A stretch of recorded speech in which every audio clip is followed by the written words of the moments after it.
খুবই অল্প সময়ের মধ্যেই জনপ্রিয়তা পেয়েছেন দিব্যানী মণ্ডল। ফুলকি সিরিয়ালে নাম ভূমিকায় অভিনয় করে রাতারাতি দর্শকদের মনে জায়গা করে নিয়েছেন পর্দার ফুলকি। শুধু তাই নয়, পরিচালক সৃজিত মুখোপাধ্যায়ের পরবর্তী ছবিতেও ডেবিউ করবেন দিব্যানী।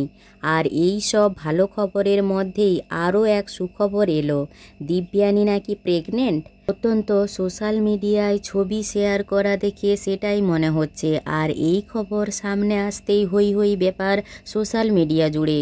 সম্প্রতি দিব্যানী সোশ্যাল মিডিয়ার পেজে দুটো ছবি পোস্ট করেছেন, যেখানে দিব্যানীকে দেখা যাচ্ছে চুড়িদার পরে, হালকা মেকআপ আর মুখে মিষ্টি হাসি। তবে এই ছবিতে দিব্যানী একা নন, রয়েছেন আরও এক অভিনেত্রী, অর্পিতা মণ্ডল।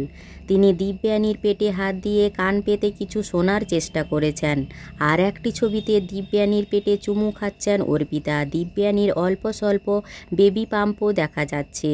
তাহলে কি দিব্যানী প্রেগনেন্ট? কিন্তু নায়িকার তো বিয়ে হয়নি, বয়সও খুব কম। তাহলে বাস্তব জীবনে নয়, বরং রিল লাইফে প্রেগনেন্ট হবেন ফুলকি তথা দিব্যানী মণ্ডল। আর এই ছবি পোস্ট করে অর্পিতা মণ্ডল ক্যাপশনে লেখেন, ফুলকি, লাবণ্য ও আমাদের পুচকি।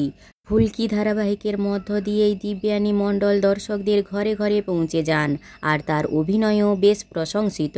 কৃষ্ণভক্ত দিব্যানী এবার কেরিয়ার অন্যদিকে ঘুরতে চলেছে। সৃজিতের ছবিতে তিনি অভিনয় করবে বলে জানা গিয়েছে।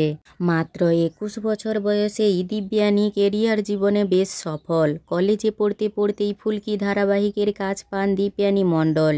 ইংরেজি অনার্সের ছাত্রী ছিলেন তিনি, যদিও সে সময় অনার্স কোর্স শেষ করতে পারেননি। এদিকে অভিনেত্রীর বাড়ির সকলেই শিক্ষক অথবা শিক্ষিকা।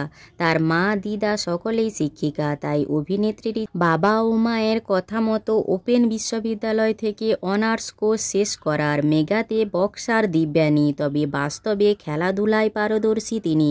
ক্যারাটি গুরু দেবাশিস মণ্ডলের কন্যা তিনি।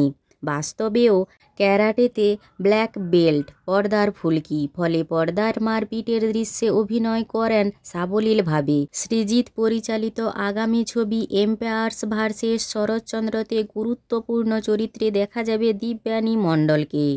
এই দিব্যানী মণ্ডলের অভিনয় আপনাদের কেমন লাগে তা কমেন্ট করে জানিও। আর ভিডিওটি ভালো লাগলে একটি লাইক করে PU14 পেজটি ফলো করুন।